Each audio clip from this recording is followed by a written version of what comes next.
Bonsoir à tous, bienvenue dans cette nouvelle édition du magazine Hors les murs, le magazine de la rédaction.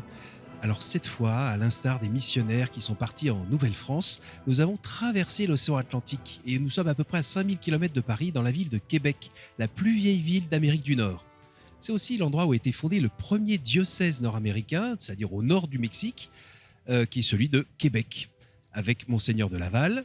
Alors ce que je vous propose avec toute l'équipe ce soir, c'est de faire un tour dans l'histoire, de savoir comment est né ce diocèse de Nouvelle-France, de voir aussi comment aujourd'hui, dans cette civilisation plutôt sécularisée, on arrive encore à vivre de cette impulsion, de ce souffle de l'Esprit Saint il y a 350 ans. Alors pour ce faire, nous aurons 3 plateaux, des reportages. Nous irons notamment faire un tour en décembre quand il y a eu l'ouverture de la seule porte sainte de l'Amérique du Nord. Alors, bienvenue dans cette aventure en Nouvelle-France.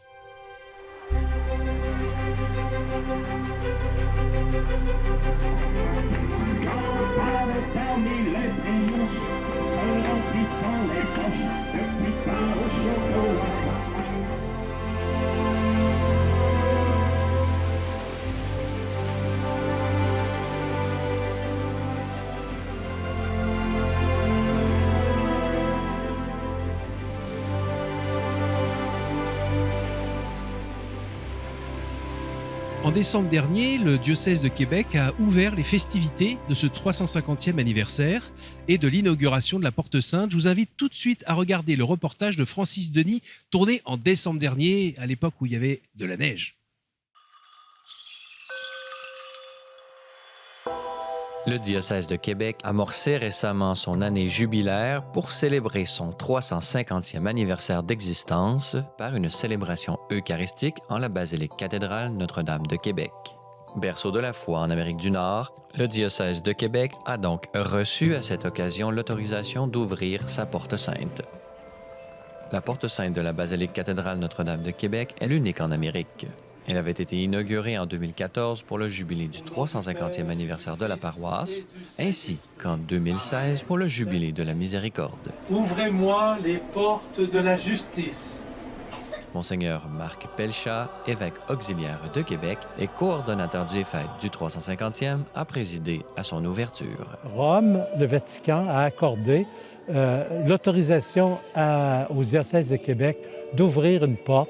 Donc, il s'agit d'une porte de bronze sur laquelle il y a la figure de Jésus. Enfin, Jésus est debout, il est de plein pied, avec la main tendue pour nous accueillir.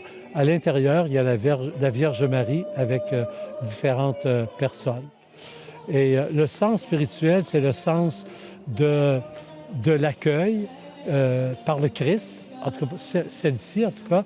Et c'est aussi, le passage de la porte, c'est un geste à la fois de pénitentiel, c'est un geste de miséricorde, mais aussi le Christ nous attend, nous accueille, il est la porte.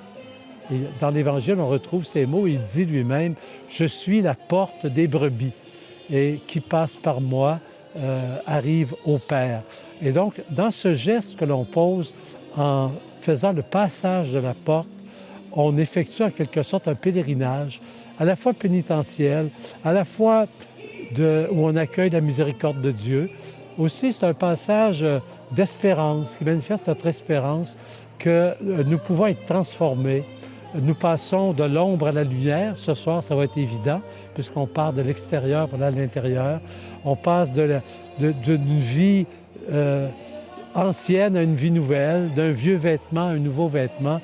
Donc, il y a là-dedans un geste de renouveau intérieur. C'est un pèlerinage intérieur en même temps et une entrée dans la vie de Dieu. On cherche toujours à mieux, aborder, à mieux expérimenter dans nos vies. Depuis sa fondation en 1674, ce sont plus de 150 diocèses qui ont été fondés à partir du diocèse de Québec. Pour Simon Lessard, il était donc important de venir souligner le caractère historique de la célébration.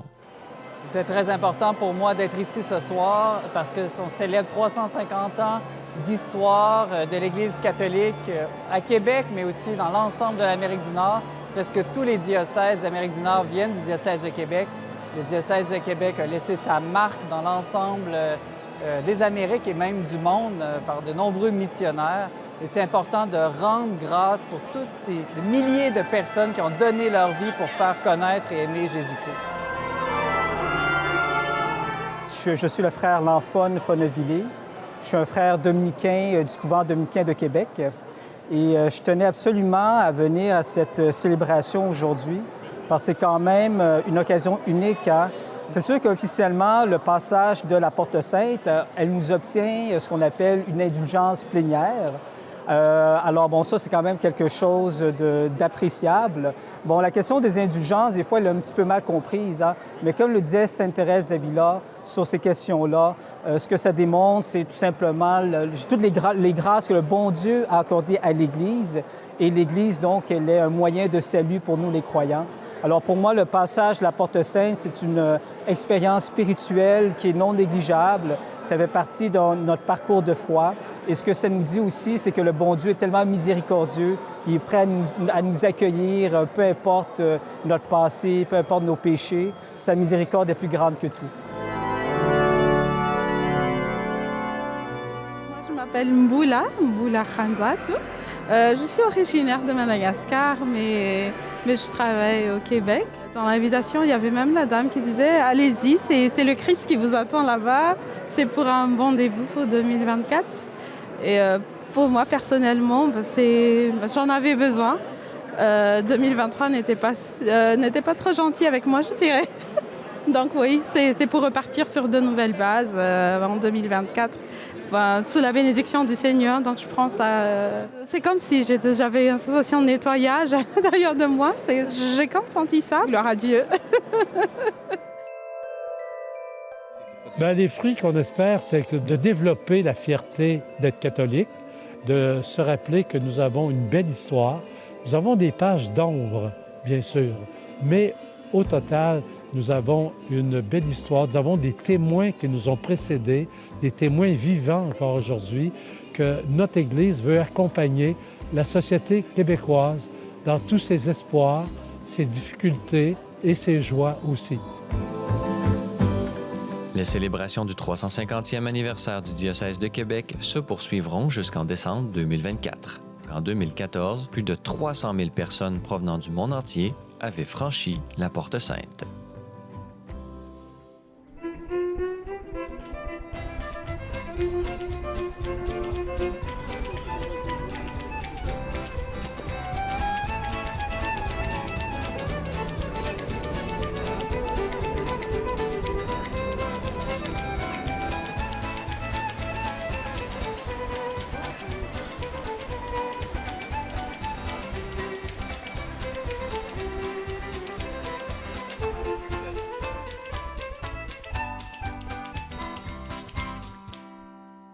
Bonjour Vincent Giguère. Bonjour, enchanté. Où sommes-nous? Qui êtes-vous? Je suis Vincent Giguère, je suis conservateur au Musée de la Civilisation à Québec et je vous accueille aujourd'hui dans un édifice qui appartient au Séminaire de Québec et dans lequel nous avons organisé une exposition pour célébrer les 350 ans de l'Église catholique de Québec. Le Séminaire de Québec, construit par Monseigneur de Laval? Oui, le premier évêque de Québec a fondé cette institution d'enseignement en 1663. Donc, une des institutions fondatrices en Nouvelle-France, donc une institution qui accueillait les prêtres, mais également bon nombre d'étudiants, une institution qui existe encore aujourd'hui et qui a même encore sous son aile des écoles secondaires et même des lieux où on peut venir même apprendre l'architecture également. Alors, on a besoin de vous, parce que vous êtes historien. Est-ce que vous pourriez nous aider un peu à nous repérer dans le temps? C'est quoi le Québec à cette époque-là, il y a 350 ans? C'est un grand territoire, il y a beaucoup de francophones, pas beaucoup. Enfin, qu'est-ce qui se passe? Et l'Église, comment elle se développe? L'Église catholique de Québec, dans les tout débuts, bien entendu, on parle de simplement quelques personnes qui opèrent cette Église-là, mais sur un territoire immense. Pour vous donner une idée, le diocèse de Québec, à sa fondation, s'étend de Terre-Neuve jusqu'à la Louisiane. Donc, c'est un territoire immense. C'est pratiquement l'un des plus grands diocèses au monde que le pape Clément X fonde à ce moment-là. Donc, François de Laval, c'est le premier évêque de ce diocèse et donc il va avoir la lourde charge de coordonner l'ensemble des opérations de ce diocèse et de, à quelque part, rendre ce diocèse-là viable sur l'ensemble du territoire. Donc, faire venir des religieuses pour, bien entendu, s'occuper des soins de santé, des enfants, de l'éducation. Donc, ça va être un travail énorme qui va attendre François de Laval ici. Donc à cette époque-là, le maître mot, c'est la mission. Absolument, absolument. L'apostolat de François de Laval, ici, va être marqué. Donc, il va littéralement marquer le diocèse, mais dans toute son histoire, parce que c'est le fondateur, mais également, il va insuffler également toute une pensée, une manière aussi de travailler, de vivre en communauté sur l'ensemble du territoire. Alors, vous aviez quelques objets à nous montrer en particulier, je crois, à l'étage inférieur. Exactement. Allons-y. Allons-y.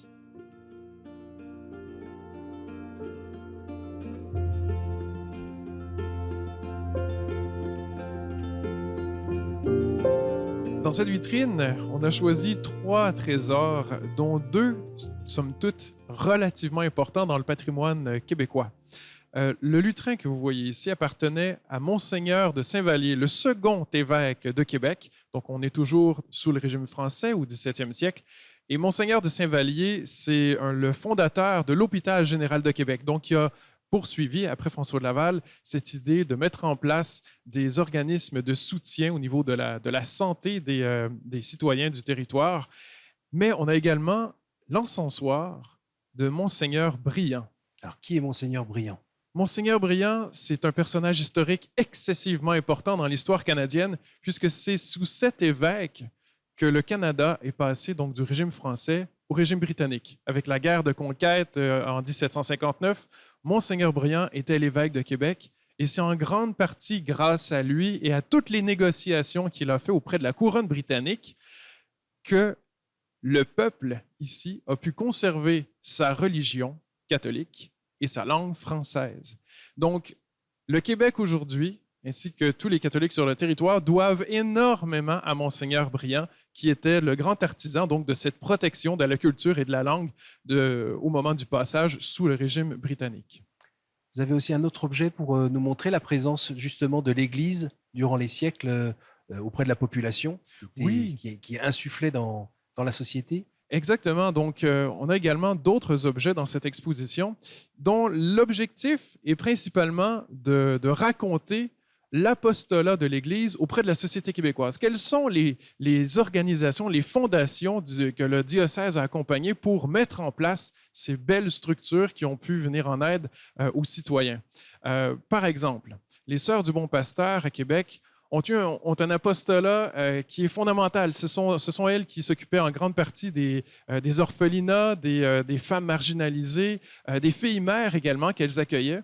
Et on a juste ici une fenêtre en ogive qui a l'air toute simple, mais cette fenêtre, justement, elle provient de la Maison Béthanie, qui a été fondée par les religieuses des Sœurs du Bon Pasteur pour justement accueillir des femmes qui voulaient justement se réinsérer dans la société et qui avaient parfois des problèmes autant de santé physique, de santé mentale. Et donc, ce sont des objets qui, de prime abord, nous semblent anodins, mais qui nous révèlent énormément sur l'apostolat des communautés religieuses à Québec. On est à quelle époque à peu près là? Pour cette fenêtre, donc, c'est surtout, on est autour du milieu du 19e siècle. Ce qu'il faut retenir, c'est que, insufflé par François de Laval, l'Église a toujours voulu soutenir donc des missions sociales à l'intérieur du diocèse. Et donc, même si l'Église se fait beaucoup plus discrète aujourd'hui, oui, elle demeure, somme toute, très importante pour soutenir ces fondations d'organismes qui viennent en aide autant aux itinérants, aux femmes marginalisées, aux enfants également. La foi, l'espérance et la charité surtout. Exactement. On continue? Absolument.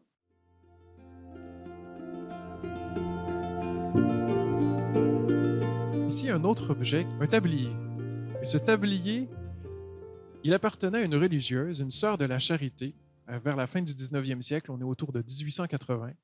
Et cette religieuse s'appelait Mère Marie de la Nativité. Et cette religieuse, on la considère aujourd'hui comme étant une pionnière du travail social. Cette religieuse-là, elle allait directement dans les rues de Québec, dans les rues, disons, même les plus sombres, pour aller aider directement les gens, les orphelins, les personnes souffrant d'itinérance, les femmes marginalisées exactement, qui étaient dans la rue. Et donc, cette femme-là, on la considère réellement comme étant une pionnière du travail social et elle incarnait très bien le charisme aussi de sa communauté, qui sont les Sœurs de la Charité de Québec, qui existent encore aujourd'hui, tout comme les Sœurs du Bon Pasteur.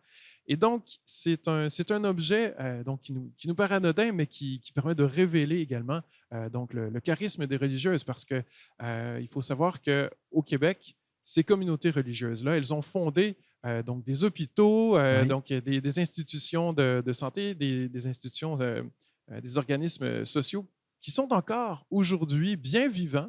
Et c'est un peu leur legs à la société québécoise. Aujourd'hui, bien entendu, l'État a souvent repris ces organismes-là, mais on les considère également comme étant un véritable héritage de ces communautés. Donc, on ne se trompe pas en disant que ce qui a été semé au début, notamment presque au début, avec Monseigneur de Laval, cet esprit de mission, ce développement, alors il y a les grands saints dont on a les noms aussi, Sœur Marie de l'Incarnation et autres saints comme ça, tout ce qu'ils ont développé est arrivé jusqu'à nous aujourd'hui, même si ça a perdu un peu son caractère confessionnel. Exactement. Donc, sous une autre forme, ces fondations-là sont encore bien vivantes. Merci beaucoup Vincent, merci pour cette plongée dans le temps. Nous, on va continuer à découvrir un petit peu ce qui est organisé autour de ces fêtes du 350e. Avec plaisir.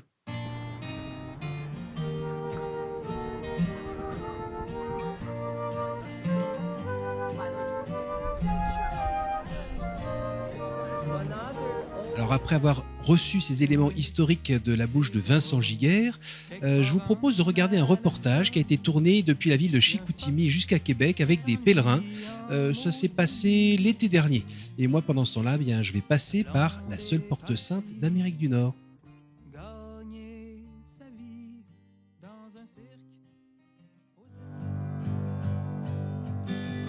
Le jubilé du 350e anniversaire de fondation du diocèse de Québec et l'ouverture de sa porte sainte attirent des pèlerins provenant de tout le Québec. Pour l'occasion, fut mis sur pied le sentier de Notre-Dame de Québec, ou Kapoa, qui signifie chemin en langue innu. Cette aventure à la fois sportive, communautaire et spirituelle, un groupe de pèlerins du diocèse de Chicoutimi s'y est engagé, optant pour un périple de 16 jours consécutifs de l'ermitage du lac Bouchette à Québec. Nous les retrouvons à leur arrivée à Beauport, à environ 11 km de la vieille capitale et du passage de la Porte-Sainte. Pour l'abbé Louis-Marie Beaumont, l'expérience de la rencontre des communautés locales est au cœur de la démarche jubilaire. Nous, dans le diocèse, on couche dans les églises. Quand on arrive, on est comme chez nous, dans le chœur, dans la nef, tout cela. Puis on mange dans les églises, tout ça. On a nos tapis de sol avec salle de couchage, tout ça. D'église en église, là, nous sommes rendus ici. C'est la finale déjà. À chaque soir, ce qui est magique, là, à 19h, là, on appelle ça le cercle. Nous sommes 21 pèlerins, puis avec les personnes des communautés qui nous accueillent, à 19h, qu'est-ce qui m'a rejoint dans ma journée? On partage, c'est vraiment enrichissant. Puis d'une soirée à l'autre, c'est toujours du neuf. Le fait d'être 21, il y a une fraternité incroyable. Pour moi, c'est le plus bel exemple de ce qu'est la vie humaine, une marche à la rencontre c'est mystérieux. Membre du comité d'organisation du pèlerinage, Nicole Briand souligne les apports des différents membres du groupe, lesquels permettent de vivre ensemble un moment de croissance intérieure. J'ai 74 ans, je suis née en 50. Donc, toutes les difficultés de l'Église, je les ai vécues. Tous les changements au niveau de ma foi, je les ai vécus. Et là, ce que je vis avec le pèlerinage, c'est une expérience de croissance extraordinaire. Côtoyer des gens qui expriment leur foi dans la rue, c'est quand même brave, là, parce qu'il n'y a pas de préjugés. Être un groupe, c'est se donner l'opportunité de grandir. C'est comme un accompagnement spirituel d'être avec plusieurs personnes.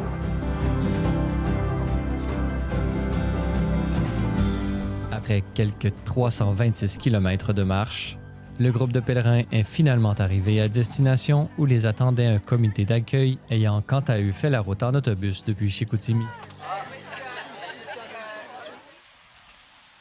Cette démarche sportive et contemplative peut également être bénéfique pour les personnes mandatées pour accueillir les pèlerins.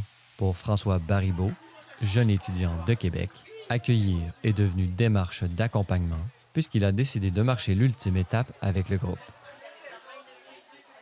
Et Capois, je trouve que c'est une très bonne initiative qui entre dans les festivités du 350e anniversaire du diocèse de Québec, parce qu'il y a de nombreuses personnes qui veulent faire Compostelle, notamment mes parents rêvent de faire Compostelle, mais c'est un peu compliqué. Et là, avec Capois, c'est une très bonne alternative et option pour les Québécois. Et là, ça permet de prendre du temps, se reposer, réfléchir. Et comme on est tout seul à marcher sur la route, on n'a pas d'autre chose à faire que réfléchir. Et là, après ça, vient le côté spirituel. On pense à Dieu, on réfléchit à notre vie, certains choix qu'on a faits ou qu'est-ce qu'on voudrait faire dans le futur. Donc vraiment, c'est le temps de prendre une pause en marchant parce qu'on n'a pas d'autre chose à faire. Et aussi admirer les paysages et la beauté de la création de Dieu. Après le passage de la Porte Sainte, l'évêque de Chicoutimi a pu offrir quelques mots de bienvenue à l'intérieur de la basilique cathédrale Notre-Dame de Québec. Sur le modèle de Saint-Jacques de Compostelle, les pèlerins ont également pu recevoir un certificat de reconnaissance, eux qui ont pu faire estampiller leur passeport aux principales étapes du chemin du Jubilé.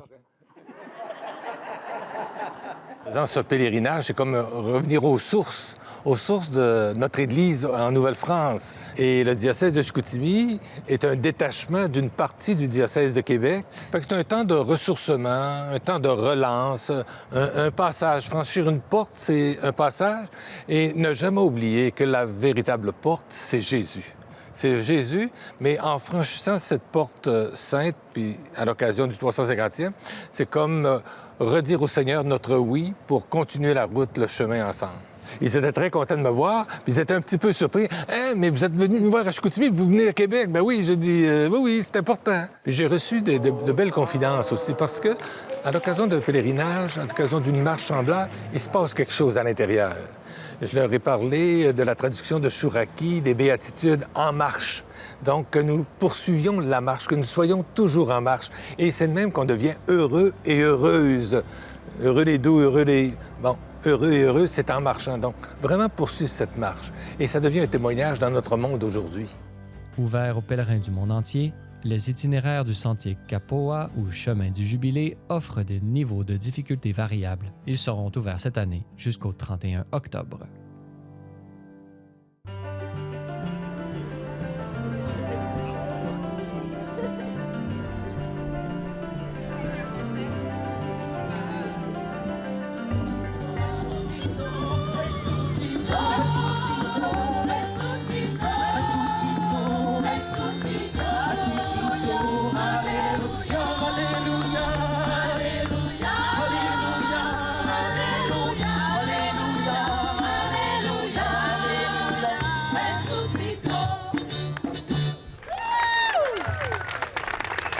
Alors nous nous retrouvons sur la place devant la basilique cathédrale, la belle basilique cathédrale dont vous avez déjà aperçu quelques images. Et nous sommes en présence de Valérie Roberge-Dion. Bonjour Valérie. Bonjour. Merci d'être avec nous. Ça fait plaisir. Vous êtes responsable des communications du diocèse.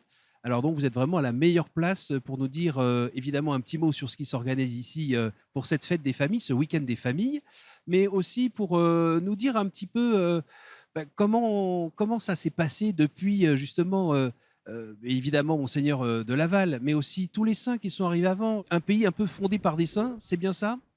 C'est comme ça qu'on le visualise. Hein? C'est un énorme souffle qui a porté les débuts ici de la Nouvelle-France et donc de l'Église, la foi dans notre pays.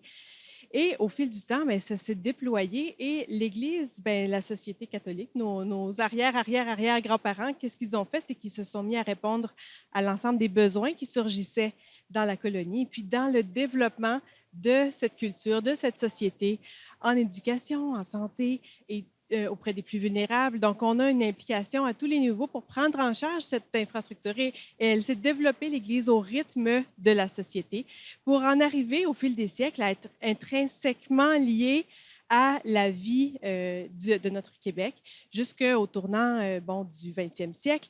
On a été très, très impliqués. On s'est impliqué aussi dans tout ce mouvement d'action sociale qui a marqué la société dans cette époque-là. Et on arrive dans les années 60 à ce grand mouvement de révolution tranquille, Oui. comme on l'appelle ici. Oui. Donc, mouvement de révolution.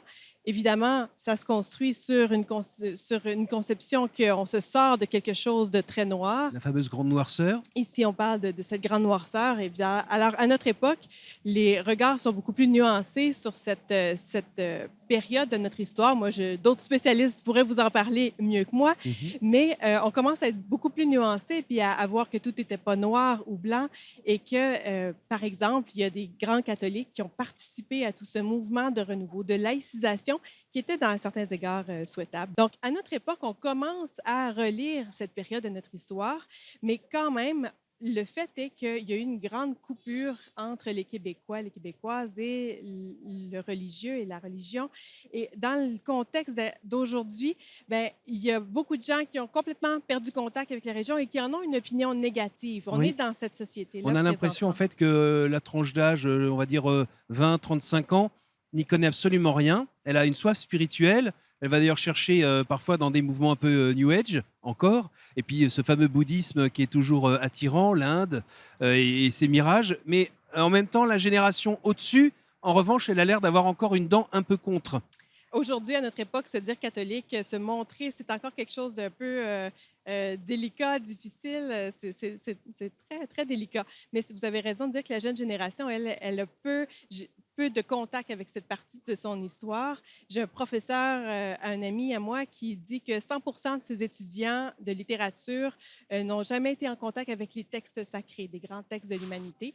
Alors, bon, c'est un petit peu le portrait d'aujourd'hui. Là, dans ce contexte-là, on est à ce point-ci de l'histoire de l'Église. Pour nous, on fêtait 350 ans. C'est l'occasion, un rendez-vous avec l'ensemble de la société et pour faire le point sur plusieurs sujets. Et vous avez hésité à justement faire cette fête? On n'a pas hésité parce qu'on se disait c'est un anniversaire, il faut le souligner, mais le comment nous a bien fait travailler. On a consulté beaucoup, on s'est fait conseiller et de trouver la bonne tonalité pour cette année, une tonalité qui était en sobriété, qui n'était pas dans le faste et dire « Oh, wow, on est tellement bon chez nous, voici tout ce qu'on a fait ». Un accueil du réel de notre histoire avec ses hauts et ses bas, mais quand même cette action de grâce pour l'action de Dieu qui nous suit tout au long de cette histoire, une gratitude envers le Seigneur.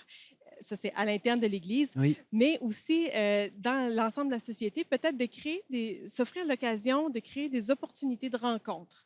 Et c'est les choix qui ont été faits tout au long de l'année. Vous avez un exemple? Oui, par exemple, on a créé beaucoup de partenariats avec des organisations de la vie civile autour de nous. Oui. Le marché de Noël allemand, on avait une fête avec eux. Le musée de la civilisation qui nous a fait une exposition.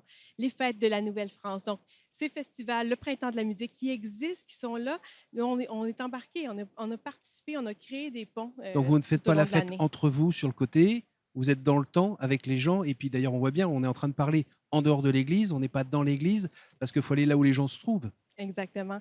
Et on voit des beaux fruits à ça. Donc, des gens qui viennent, qui ont une curiosité, qui ont découvert des pans de leur histoire et qui peut-être tranquillement vont poser un regard de plus en plus serein sur leur héritage. C'est un héritage qu'on partage tous. Alors, les téléspectateurs de KTO ont bien vu le voyage du pape au Canada, il n'y a pas si longtemps que ça. Et puis, des passages un peu plus douloureux qui concernaient le Canada anglophone à l'ouest, mais aussi le Québec, avec les Premières Nations et, on va dire, des moments un peu difficiles avec les représentants de la religion catholique. On en est où aujourd'hui? Est-ce que ça a tué la foi dans ces milieux ou bien elle est encore vivante? Est-ce que vous vivez cette foi ensemble? Dites-nous. Les blessures sont très profondes dans les communautés autochtones. C'est ce qui nous a été partagé. Et le passage du pape a été un grand déclencheur de marcher ensemble. C'était ça la thématique de la visite papale chez nous, marcher ensemble. Alors, de faire des pas, de s'écouter, de s'accueillir, c'est une grande interpellation que le pape a faite. Et c'est nous, par exemple, dans la communauté catholique, on a fait énormément de sensibilisation sur les réalités autochtones, mais ça dépasse le milieu catholique. Les fruits sont aussi dans l'ensemble de la société. Il y a maintenant Espace d'Autochtones sur la Radio nationale et toutes sortes de projets de sensibilisation, de mise en valeur de la culture, de compréhension des défis réels des communautés autochtones aujourd'hui. Et on essaie de faire des pas ensemble de compréhension mutuelle. Personnellement, il n'y a pas des moments où vous regrettez de ne pas être né il y a 350 ans ou il y a 200 ans, ici, dans un autre cadre peut-être plus porteur? Je suis très heureuse de vivre aujourd'hui. Je trouve qu'il y a des défis très beaux. L'Église vit des transitions majeures ces années-ci.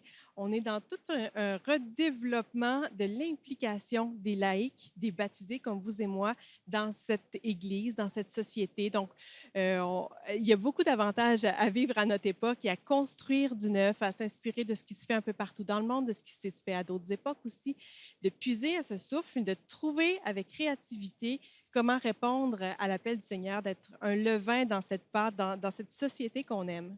Et votre jeunesse est bien utile pour répondre à ces défis aujourd'hui et pour s'adresser justement à la jeunesse.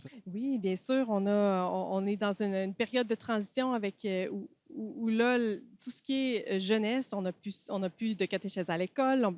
Alors, il faut retrouver des façons d'entrer en contact avec notre jeunesse. Moi, j'ai 3 jeunes enfants, alors ils me gardent bien ancrés et je travaille, je me dis, qu'est-ce qui peut rester de cette Église-là? Qu'est-ce qui peut se développer pour qu'eux puissent bénéficier de la joie de vivre la foi en communauté? Il ne peut pas ne rien rester. Quelle forme ça va prendre? Alors, on travaille pour ça.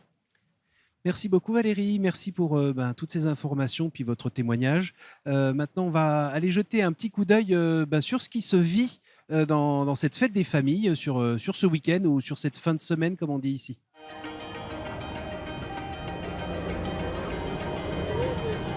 La grande fête familiale fut sans contredit un moment fort des festivités du 350e anniversaire de l'archidiocèse de Québec. Durant 2 jours, une panoplie d'activités à caractère religieux et patrimonial se sont succédés pour faire découvrir le riche héritage de la vie de foi sur cette terre francophone d'Amérique. Aisément disponible par une carte interactive sur le téléphone portable, les parcours des trésors spirituels du Vieux-Québec ont pu permettre à quantité de pèlerins ou simples curieux de connaître le sens caché des monuments disséminés dans la vieille ville. Ouvrant leurs portes au grand public, les festivaliers ont également pu participer à une panoplie de visites libres ou guidées sur les traces des fondatrices et fondateurs de l'Église en Nouvelle-France. Le Centre Catherine de Saint-Augustin et le Centre Marie de l'Incarnation permettaient notamment de saluer l'œuvre de ces femmes à la foi débordante, ainsi que de se laisser inspirer par leurs témoignages qui résonnent encore aujourd'hui. Point fort de la fin de semaine, le groupe Glorious a pu présenter 3 concerts de louanges. Ces 3 représentations à guichet fermé ont revigoré la foi et le bonheur d'être chrétien, non seulement pour les participants, mais également pour les artistes lyonnais eux-mêmes, qui ont pu découvrir la ferveur des membres de cette Église née il y a 350 ans. Glorious nous fait toujours prier. Ça fait une dizaine d'années qu'on les connaît. On les aime beaucoup. À toutes les fois qu'on les entend, moi, ça vient me toucher beaucoup. C'est un groupe qui aime vraiment me chercher. Je trouve que c'est des louanges qui sont profondes, qui nous parlent de Dieu, en fait. La nation Innu, je suis des Premières Nations.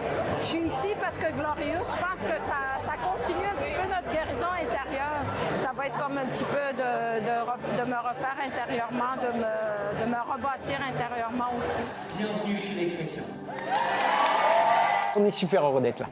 J'ai l'impression justement de continuer ce lien qui s'est tissé entre le Québec et la France et qui a toujours existé chez les chrétiens, dans les communautés, dans les échanges, dans la mission. Et des Québécois sont venus en France et des Français sont partis au Québec. Et donc nous, on est juste heureux de continuer cette longue histoire du lien entre la France et le Québec. Les festivités devaient se terminer dimanche après-midi avec une rencontre au jardin de l'Hôtel de Ville.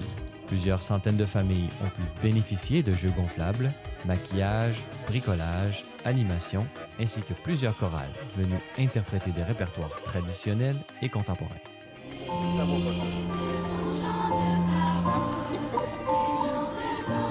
Selon les plus récentes estimations des organisateurs, environ 10 000 personnes ont pu participer à l'événement.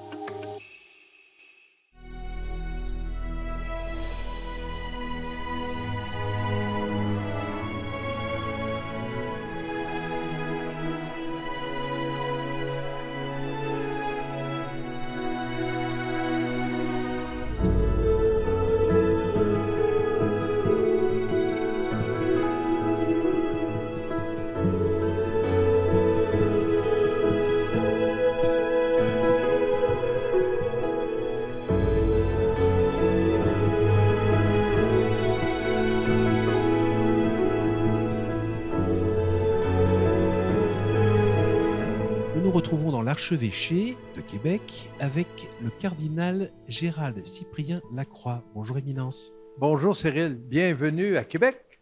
Merci beaucoup. On est là pour faire la fête avec vous pour ces 350 ans. C'est vraiment fort, un très beau moment.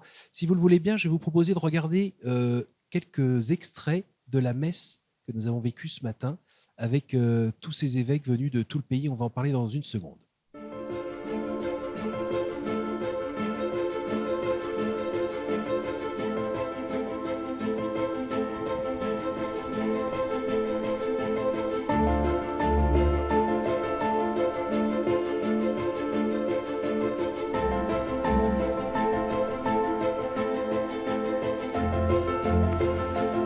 Chers amis, lorsque le pape François m'a demandé d'être son représentant pour la célébration du 350e anniversaire de la fondation de votre diocèse, j'ai compris que cet événement lui tenait particulièrement à cœur, parce que depuis des années, et spécialement depuis son inoubliable voyage apostolique chez vous, il y a 2 ans, il a montré beaucoup d'estime pour votre Église, désirant l'accompagner avec sollicitude, l'aider à traverser courageusement les tempêtes, avancer avec elle sur un chemin pénitentiel à l'égard des peuples autochtones, tout en lui recommandant de regarder vers l'avenir, en s'attachant plus encore au Christ et à l'espérance que nous donne son appel.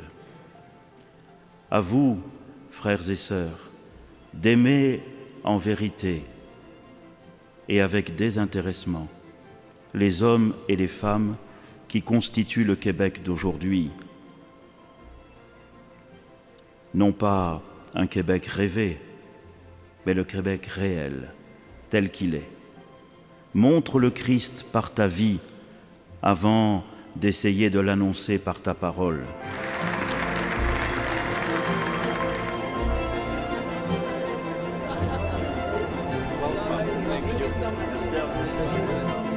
C'était vraiment une très belle messe et très très émouvant.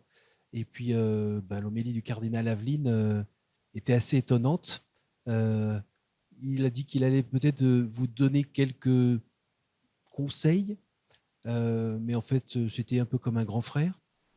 Oui, en fait c'était une messe très festive et priante. Beaucoup de clergé, évidemment, les évêques, les prêtres qui n'étaient pas en paroisse étaient ici, beaucoup de fidèles aussi, des familles, des gens de diverses cultures. Québec, ce n'est pas que Canadien-Français, hein, il y a beaucoup de gens qui habitent ici. Alors, et le cardinal Aveline était très généreux. Le pape a fait un bon choix de nous l'envoyer comme son représentant. Il a su nous parler parce qu'il connaît Québec, hein? Mm-hmm. Alors, il a su nous parler, nous encourager, nous a parlé. Et toi, Église de Québec, c'est magnifique. C'est à relire et à méditer cette homélie. Est-ce qu'il y a un point en particulier qui vous a marqué? Il nous a rappelé que malgré nos 350 ans d'histoire, nous ne devons pas être un musée, mais une Église vivante, tournée vers l'avenir, une Église ouverte, la catholicité. Être catholique, c'est d'être ouvert pour accueillir et aller vers les gens. Il nous a ramené, dans le fond, à ce qu'on a vécu dès le début ici, avec Monseigneur de Laval. Fêter 350 ans dans le cadre actuel, c'est-à-dire pas beaucoup de pratiquants, pas grand monde à la messe, et puis même une période un peu difficile pour l'Église parce que ça soit ici comme en France, hélas dans le monde occidental, on apprend pas mal d'horreurs dans les journaux. Est-ce que faire cet anniversaire, c'était pas un peu provoquant? En fait, pour nous, célébrer ce jubilé du 350 ans de la fondation de notre diocèse, ce n'était pas d'abord tourné vers nous. La première chose que nous voulions célébrer et que nous avons célébré et que nous allons continuer de célébrer, c'est la fidélité de Dieu à soutenir cette portion du peuple de Dieu qui est en marche. Il y a eu des hauts et des bas dans notre histoire. On a vécu des pages très difficiles, d'autres très belles et glorieuses, mais il fallait d'abord rendre grâce à Dieu. C'est ce que nous avons voulu faire et c'est ce que nous faisons. Alors, la gratitude envers Dieu, envers sa fidélité à faire route avec nous, à nous relever après nos échecs, après nos écarts, ça mérite ça, oui. Et aussi, ça nous injecte avec de l'espérance pour poursuivre la route. Se tourner vers Dieu, c'est de lui que vient la force, le courage d'être des disciples missionnaires aujourd'hui. Alors missionnaire, oui, c'est sûr que c'est un petit peu la vocation de cette église qui est née avec des saints. Là, tout d'un coup, je pense aux saints martyrs canadiens, Jean de Brébeuf, Isaac Jogues et autres. Les jésuites. Avec les robes noires là, qui sont allés annoncer la bonne nouvelle aux Amérindiens à l'époque, ou aux Indiens comme on les appelait. Aujourd'hui, la mission est toujours présente auprès des Premières Nations. Le pape, quand il est venu il n'y a pas si longtemps que ça, en fait, a bien parlé de cette invitation à cheminer ensemble et pas chacun sur son côté. C'est difficile? Vous en êtes où? C'est exigeant. En fait, notre Église est en mission envers l'ensemble du peuple de Dieu. On est de moins en moins une chrétienté et on a beaucoup de gens qui n'ont pas d'expérience d'Église, qui n'ont pas fait cette rencontre personnelle et communautaire avec le Christ. Et évidemment, les Autochtones, les peuples des Premières Nations qui sont là depuis le début, ils étaient là lorsque nous sommes arrivés. Il y a eu des belles pages d'histoire avec ses frères et ses sœurs, mais aussi des coches mal taillées de membres de l'Église. Et il y a 2 ans, le pape est venu nous accompagner sur ce chemin de réconciliation, de guérison, et on continue. Vous savez, il faut être 2 pour danser le tango. Hein? Alors, on marche à notre rythme, à leur rythme, et il y a eu de beaux rapprochements, des beaux pas qui se font, ici dans notre diocèse comme ailleurs au pays. Mais c'est un processus qui prend du temps. Ouais. Dans ces 350 ans, dans les heures un peu parfois complexes à comprendre depuis la France, il y a cette période considérée par certains comme une grande noirceur, puis qui se termine par la Révolution tranquille, où, pour résumer, l'Église était un peu présente dans toutes les institutions. Je crois que l'évêque était très heureux à 5 heures du soir de faire mettre tout le monde à genoux pour le chapelet. C'est un mythe pour certains, notamment en France. Il y en a qui rêvent d'une société qui serait totalement chrétienne. Première question, est-ce que c'est un souhait? Et en 2, si ce n'est pas un souhait, qu'est-ce qu'il faut faire pour pas que ça arrive? Il faut bien mettre en perspective ce qu'a été la fondation de l'Église ici, l'arrivée de l'Évangile. Lorsque les missionnaires sont arrivés avec des colons français et d'ailleurs, tout était à bâtir. Alors on s'est retroussé les manches. Les religieuses cloîtrées se sont mis dans l'enseignement. Les hospitalières fondent un hôpital. D'autres ont pris soin des plus pauvres, des personnes âgées, des démunis. Donc, pendant des siècles, ici, l'Église a été très engagée. Elle l'est encore, mais d'une façon différente, à porter presque seule l'éducation, les soins de santé et les services sociaux. Alors, ça nous a mis dans des positions d'importance, avoir une grande influence sur le peuple. Et à un moment donné, peut-être qu'on est devenu trop, comment je dirais donc, on était peut-être trop mêlés au pouvoir, à la politique, en fait. Puis je ne veux pas juger le passé, mais on a oublié qu'on était une Église en service, une Église proche des gens. On s'est éloigné peut-être. On nous reproche ça encore, j'entends ça. Moi, je n'ai pas connu cette époque-là.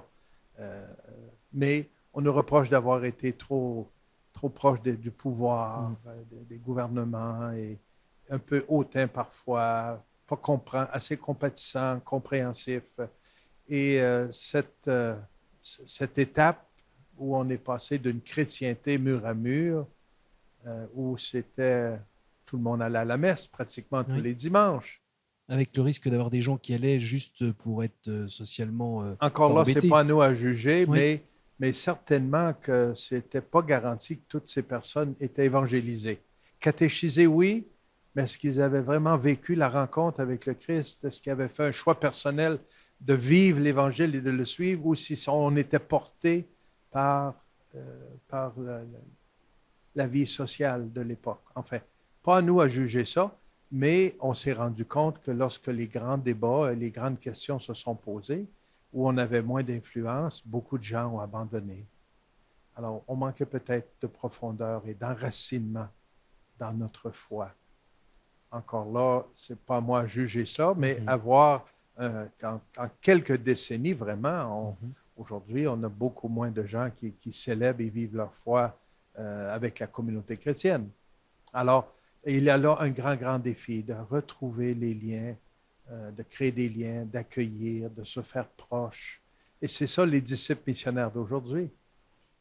Monseigneur de Laval, c'était donc, en gros, il était à votre place il y a 350 ans. Son diocèse était immense, mangeait une grosse partie du Québec jusqu'aux États-Unis. La question, c'est en quoi cette figure vous inspire aujourd'hui? François de Laval, déclaré saint maintenant depuis un peu plus de 10 ans, est un grand visionnaire, un homme enraciné dans sa foi, dans la parole de Dieu, mais avec un zèle apostolique, un désir d'aller vers les gens pour fonder des communautés chrétiennes. Il voulait aller vers les gens. Il a eu d'excellents liens avec les peuples autochtones. Il les a défendus à plusieurs reprises contre les marchands qui voulaient abuser d'eux. Et bon, il a été très, très missionnaire. Un homme humble, pauvre, qui vivait avec son clergé, avec la communauté, qui le soir parfois allait à l'hôpital de l'Hôtel-Dieu pour aider à laver les malades, les soigner, surtout les laver, leur donner à manger. C'est beau ça, c'est beau ça. Un évêque très humble et enraciné dans sa relation avec le Christ. Alors, il est allé à toute rencontre et moi, il m'inspire pour cela aujourd'hui. Aussi, lorsqu'il est arrivé de France, il n'a pas répété la vie pastorale comme il l'avait vécue. Il voyait que ça prenait un autre cadre, une autre façon de faire. Le même évangile, il n'a arraché aucune page de l'évangile, ni de la doctrine de l'Église, mais il a trouvé de nouveaux moyens de rejoindre les gens ici. Donc, c'est votre défi aujourd'hui. C'est le même défi de toujours. C'est les défis des premières communautés chrétiennes qui avaient à aller à la rencontre des Grecs, des Romains et d'autres. Ben, nous, aujourd'hui, on doit aller à la rencontre de gens qui ne connaissent pas le Christ ou qui n'en connaissent qu'une caricature et leur apporter la beauté, la profondeur, la grandeur de cette bonne nouvelle que le Christ nous a révélée. Pour finir, si on peut considérer aujourd'hui qu'on est dans une période de petite glaciation, votre espérance? Mon espérance, elle est très forte parce qu'elle s'enracine en Dieu. Ce n'est pas un espoir où je pense qu'on a ce qu'il faut pour passer à travers. J'ai pleinement confiance que Dieu, qui a été fidèle au cours de l'histoire, pas seulement de la nôtre, 2000 ans de christianisme, et même avant, la fidélité de Dieu à marcher avec son peuple, il a fait ses preuves, nous marchons avec lui, il est dans notre barque, parfois il y a des houles, il y a des tempêtes, mais on arrivera sur l'autre rive parce qu'il est avec nous et nous lui faisons confiance. Il conduit toujours à la vie en abondance. Et mon espérance est là. Et aussi, on voit des signes d'espérance. Ces jours-ci, avec le groupe Glorious de Lyon qui est venu, écoutez, 3000 personnes, et parmi ces personnes, beaucoup de jeunes, de familles qui sont venues. Et dans les communautés chrétiennes, il y a des communautés qui sont en train de se renouveler. La foi, lorsqu'elle est accueillie, transforme des vies. Alors, il y a beaucoup d'espérance. Mais surtout, on compte sur le Seigneur pour nous guider et nous accompagner. Le processus synodal dans lequel on est fabuleux parce qu'il nous met à son écoute, à l'écoute les uns des autres, à l'écoute des signes des temps aussi. On trouvera ensemble en faisant route ensemble. Merci beaucoup, Éminence, de nous avoir accordé ce temps et bon anniversaire. Merci, merci Cyril. Vous reviendrez, vous êtes toujours les bienvenus. Merci.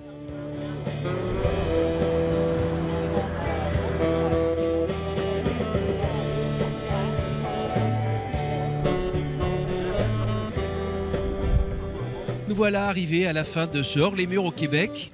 Alors, fin du Hors-les-Murs, mais pas fin des fêtes, puisque les commémorations vont durer jusqu'en décembre prochain. Vous avez regardé sur les voitures, les plaques d'immatriculation, c'est marqué « Je me souviens », c'est la devise de la province. On a bien compris en entendant les personnes, le cardinal et autres que « Je me souviens », c'est vraiment se souvenir de ses racines, savoir d'où on vient pour savoir où l'on va. Et là, l'esprit missionnaire du départ qu'on essaye de faire perdurer grâce à l'Esprit Saint pour continuer la mission. Merci à vous tous d'avoir regardé cette émission pour ce 350e anniversaire. Vous pouvez retrouver d'ailleurs cette émission sur notre site www.ktotv.com. Merci à toute l'équipe qui a permis de réaliser ces belles images et je vous dis à une prochaine fois.